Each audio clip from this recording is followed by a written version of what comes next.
அஸ்ஸலாமு அலைக்கும் வரஹ்மத்துல்லாஹி வபரகாத்து. குரூப்பில் நண்பர் ஒருத்தர் ஒரு வீடியோ அனுப்பியிருக்கிறார். இந்த வீடியோவை யாராவது ஒரு போலி தௌஹீதியர்களில் யாராவது ஒருத்தர் அனுப்பியிருந்தா நம்ம அதை கண்டுக்க போகிறதே கிடையாது, அதை மதிக்க போகிறதே கிடையாது. ஏன்னா நம்மளுடைய கொள்கை இவங்க விஷயத்தில் அல்லாஹ் ஹத்தமல்லாஹு அலா குலூபிஹிம் வலா சமீஹிம் வலா அப்சாரிஹிம், அதுதான் அல்லாஹ் அவங்க கல்பில் முத்திரையிட்டான். நம்ம துவாவுனால அவங்களுடைய முத்திரையை திறப்போமே தவிர அவங்களுக்கு விளக்கம் சொல்லி ஆதாரம்லாம் காட்டி அவங்கள நாம் திருத்தணும் அப்படின்னு நினச்சோம்னா அது அப்போனா நம்ம தான் முட்டாள். அதனால் நாம் அவங்களுக்கு விளக்கம் சொல்ல போகிறதே கிடையாது. டைம் இருந்துச்சுன்னா அவங்கள கலாய்ச்சி போயிட்டு வாப்பா அப்படின்னு மீன் அனுப்பி வைப்போம். ஏன்னா ஒருத்தனுக்கு கூட குரானு கூட தெரியாது. ஆனால் குரான் ஹதீஸுனால் தமிழில் உள்ளதுன்னு விளங்கி வச்சுருக்கான். சரிடா, தமிழில் உள்ளதும் தமிழில் உள்ள மொழிபெயர்ப்புகள் தான் குரான் ஹதீஸு அப்படின்னாவது சொல்லி தொலைங்கன்னா அதுவும் சொல்லி தொலைய மாட்டுறானுங்க. அதனால் அரபியில் உள்ளது தான் குரான் ஹதீஸ்ன்னு தெரியுது. ஆனால் அதை அவனுங்களால் ஏற்றுக்க முடியல. ஏன்னா அவங்களுக்கு அரபி தெரியாது, நம்மளால் பேச முடியாது அப்படிங்கிறதுனால. சரி, அந்த முசீபத்துகளை நாம் ஒதுக்கி வச்சுட்டு நண்பனை அனுப்பியிருக்கிற அந்த வீடியோவுக்கு வருவோம். அந்த வீடியோவில் ஒரு சகோதரர் பேசுகிறாரு. ஒரு சகோதரரில் இந்த குரூப்பு மொத்தமாகவே போலி தௌஹீதர்கள், இந்த ஜாக்கு, டிஎன்டிஜே, ஒய்எம்ஜே, இவன் இருக்கிற எல்லா வஹாபி பயலும் இந்த ஹதீஸ் பேசுவான். என்னண்டா, உலகத்திலேயே மோசமான படைப்பு யாருன்னு சொல்லி கேட்டால் இந்த தர்காவுக்கு போகிறவங்க தான், தர்கா கட்டுறவங்க தான் அப்படின்னு சொல்லி சொல்லுவான். அதுக்கு சஹீஹுல் புகாரியில் ஆயிஷா ரலியல்லாஹு அன்ஹாவுடைய ஒரு ஹதீஸை எடுத்து காமிப்பான். இந்த ஹதீஸை இவன் இல்லை, இந்த அனுப்பிட்டுருக்கிறானுங்களே இந்த விளையாட்டு பசங்க, சின்ன பசங்க, மக்கு பசங்க, இவனுங்க இல்லை. இவனுங்களுக்கெல்லாம் யார் இதெல்லாம் சொல்லி தந்தாங்களோ அவனுங்களே விவாதத்தில் வச்சு அவனுங்களை பேசியாச்சு. கலிகாவில் விவாதத்தில் வச்சு கலியை விட்டாச்சு. இந்த தர்கா கூடாதுங்கிறதுக்கு ஒரே ஒரு ஆதாரம் எடுத்து வைடா. தர்காவை கட்டக்கூடாது அப்படிங்கிறதுக்கு ஒரே ஒரு ஆதாரம் எடுத்து வை அப்படின்னு சொன்னோம். சுன்னத் ஜமாத் சார்பாக ஜமாலியா டீம் ஒரு ஆதாரம் கூட அவனுங்களால் வைக்க முடியலை.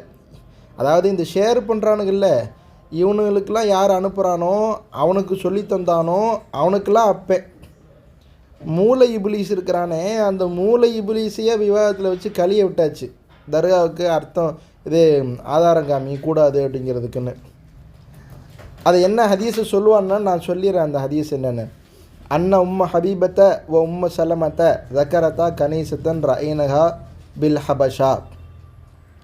அபிசீனியாவில் உம்மு சலமா ரதியல்லாஹு அன்ஹா, உம்மு ஹபீபா ரதியல்லாஹு அன்ஹா, இந்த ரெண்டு பேரும் பார்த்த ஒரு கோட்டையை பற்றி, ஒரு சர்ச்சை பற்றி பேசிகிட்டு இருக்கிறாங்க. அதில் ஃபீஹா தசாவீரு, அதில் நிறைய உருவப்படங்கள் இருந்தது.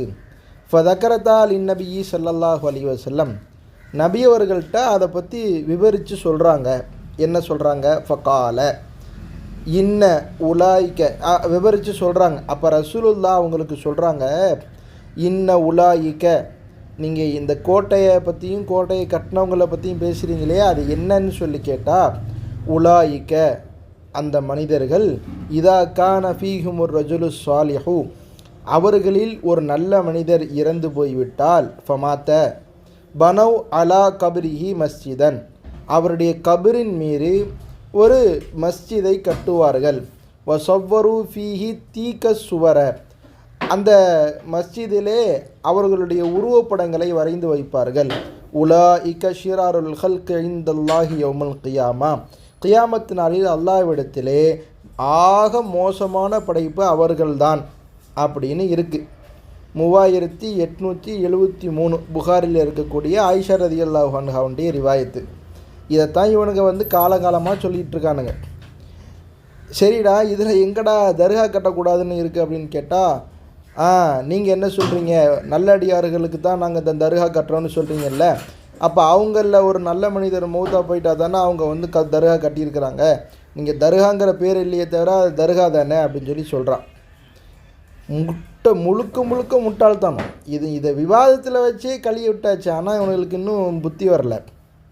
ஏன்னா இதுதான் இவனுங்களுடைய கண்டென்ட்டு, சம்பாதிக்கிற கண்டென்ட்.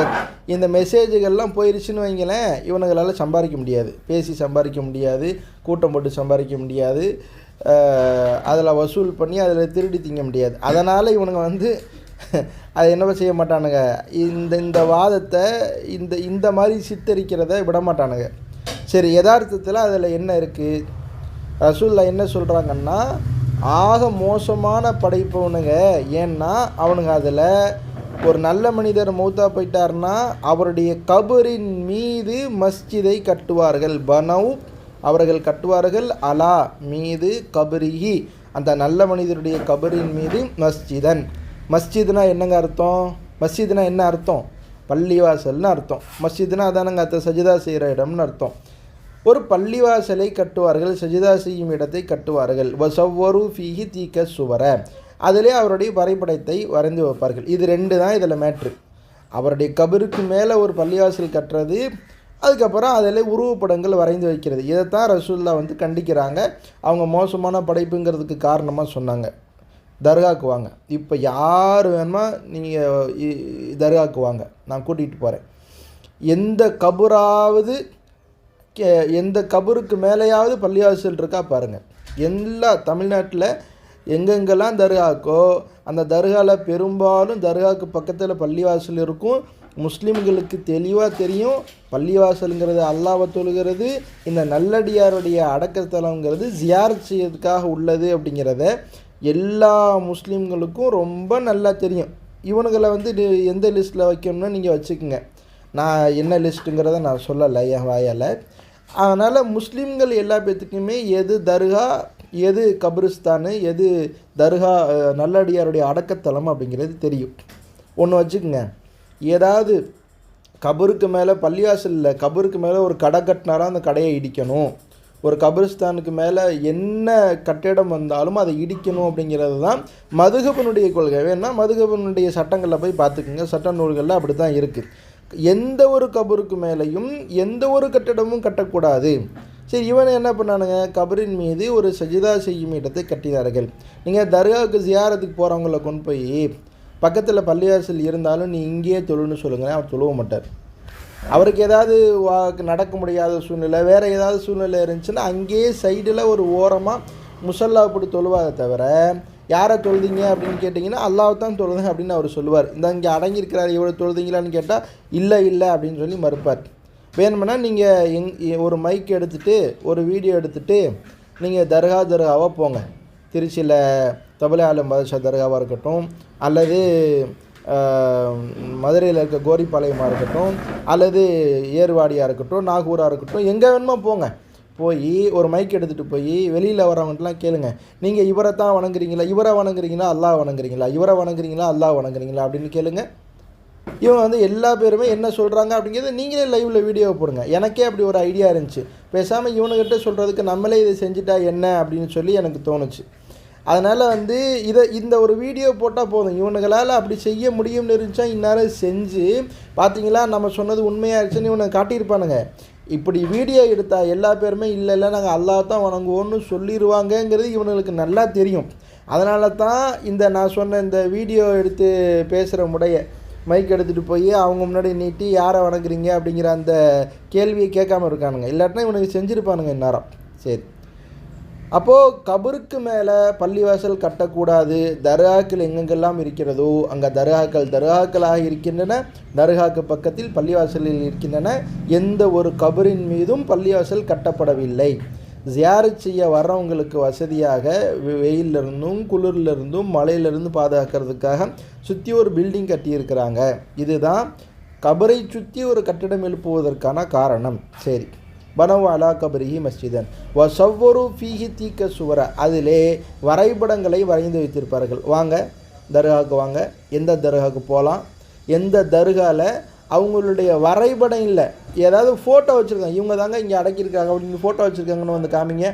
ஒரு கால் ஒரு கால் இது இல்லை, ஒரு கால் அப்படி எங்கேயாவது ஃபோட்டோ மாட்டி வச்சுருந்தாங்கன்னா அந்த ஃபோட்டோவை கலட்டணும் அப்படின்னு சொல்லணுமே தவிர என்ன சொல்லக்கூடாது, தர்காவில் பார்த்தீங்களா அப்படின்னு கையை காட்டக்கூடாது. வாங்க நாகூருக்கு வாங்க, ஷாவுல் ஹமீது நாயகத்தினுடைய ஃபோட்டோ இருக்கா சொல்லுங்கள். ஏர்வாடிக்கு வாங்க, இப்ராஹிம் பதி ஷஹீத் பாஷா நாயகத்தினுடைய ஃபோட்டோ இருக்கா வாங்க, அல்லது அந்த காலத்தில் வரைஞ்சி வச்சுருக்காங்களா காமிங்க. எதுவுமே கிடையாது. ஸோ இந்த ஹதீஸு முழுக்க தர்காவுக்கு பொருந்தாது. இதில் தர்காங்கிற வார்த்தையும் கிடையாது, விளக்கத்தினுடைய அடிப்படையில் கூட தர்கானை நிறுவ முடியாது. இதை நிறுவ முடியாத கோழைகள் அவங்களுடைய சொந்த வயிற்று பிழப்புக்காக இந்த வேலையை பார்க்குறாங்க. வல்ல ரஹ்மான் இந்த ஷைத்தான்களிடமிருந்து நம் முஸ்லிம்களை பாதுகாத்தல் புரிவானாக. நம்மளுடைய ஏகத்துவத்தை தௌஹீதை வல்ல ரஹ்மான் இந்த போலிகளிடமிருந்து பாதுகாத்து நம்மளுடைய கௌஸ் நாயகம் அவர்கள், ஹாஜா நாயகம் அவர்கள் மற்றும் நம் வலிமார்கள் எந்த தௌஹீதை சொன்னார்களோ அந்த தௌஹீதை வாழக்கூடிய தௌஃபீக்கு தந்தல் உரையானாக. ஆமீன். அஸ்ஸலாமு அலைக்கும்.